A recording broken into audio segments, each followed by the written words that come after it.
I remember on the last tour in Canterbury, I was just walking down the street, wasn't looking where I was going, and I just bumped into this old woman, right? Bumped into this old lady. And like they do, she just stood there for about 5 seconds like this.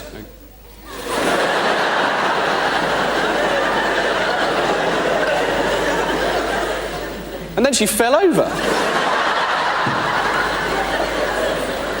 And then, fuck me, if she didn't, you know, like they do, start to die. They can't do anything for you once you get old and fucked. Like my grandmother, right?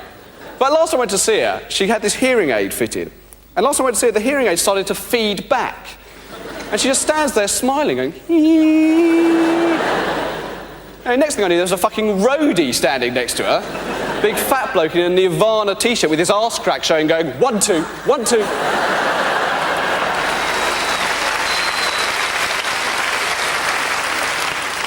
I talk a lot about being a child because I have not grown up, will not grow up. I can't cope with all the talismans of adulthood that you have to deal with, like cheques, for example. A lot of people write only on cheques, pay £20 and 40 pence only. Like, if you don't write only and the cheque falls into the wrong hands, a bank is going to cash a cheque, is it, that says pay £20 and 40 pence? Oh, and another £2,000 as well, please.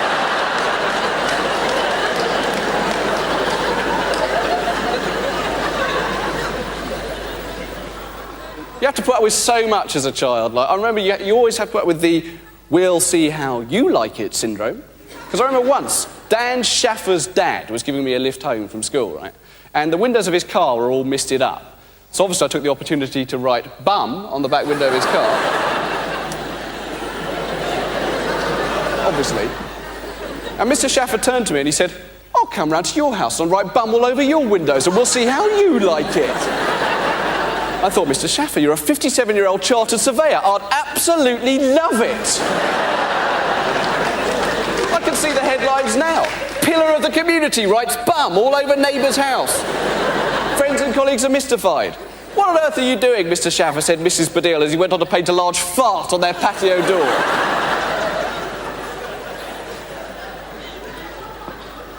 I can only imagine that one day in his car, the words "Mr. Schaffer is bent" was written by M. Khan.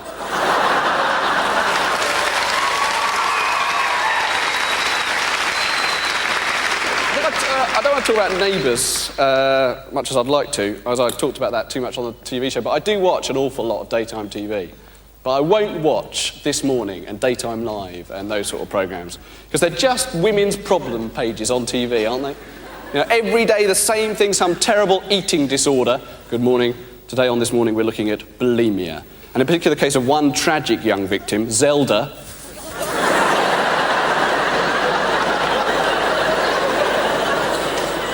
But they're just women's problem pages, so it's really embarrassing when they're presented by a man, like Richard Madeley, right? Because you turn on This Morning and Richard Madeley is going, well, it's 11:30, it's tampons and how to insert them. Certainly a few tips I'll be looking out for there. Then at 11:45, it's breast self-examination. I think I'm just about all right. But first of all, our studio guest is Claire Rayner. Fuck me!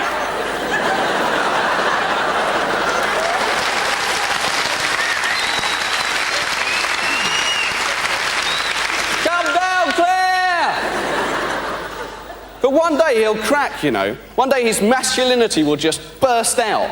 Because you'll turn on This Morning and Richard Madeley will be going, right, at 11:30 it's football, 11:45 it's birds, and at 12 o'clock I'm breaking into Gateway and fucking nicking a whole crate of Nuki Brown.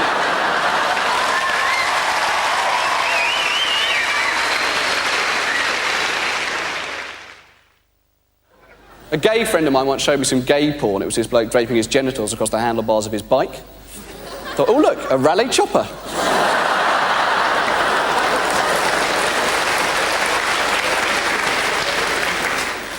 But don't you know, desire's a terrible thing. It is. I mean, you may not know about this, but there was a case recently, the men have just come out of jail. It was a group of sadomasochists, and they were sent to prison for consenting sexual acts against each other, right, which is an absolute disgrace. And they did, however, do one or two things which are a bit strange. I mean, like, they used to nail each other's penises to boards of wood, which, you know, is obviously bad enough, but how do you get your trousers on afterwards, you know? And it's sort of embarrassing having a hard-on, but you think, well, it's not a hard-on, it's a plank, you know. Sorry. And they used to sandpaper each other's testicles as well, right?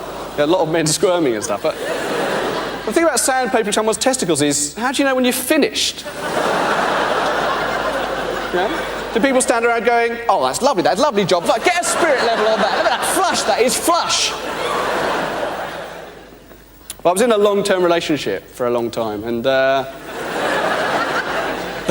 I've only pretty recently started having an awful lot of casual sex, and really an awful lot. And I was having sex with this woman the other night, and she kept on saying, throughout the night, she kept on saying, tell me what you like. Tell me what you like.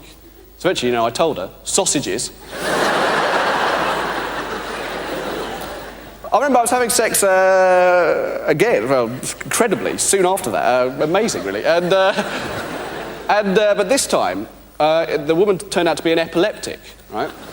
It's true, right? It was in Plymouth. And I shouldn't have put that on the video. Oh, God. Anyway, can we scrub that? Definitely. The thing is that she didn't tell me she was an epileptic until afterwards, right? Which rather undercut the thought I had been having 20 minutes earlier for giving her a good orgasm.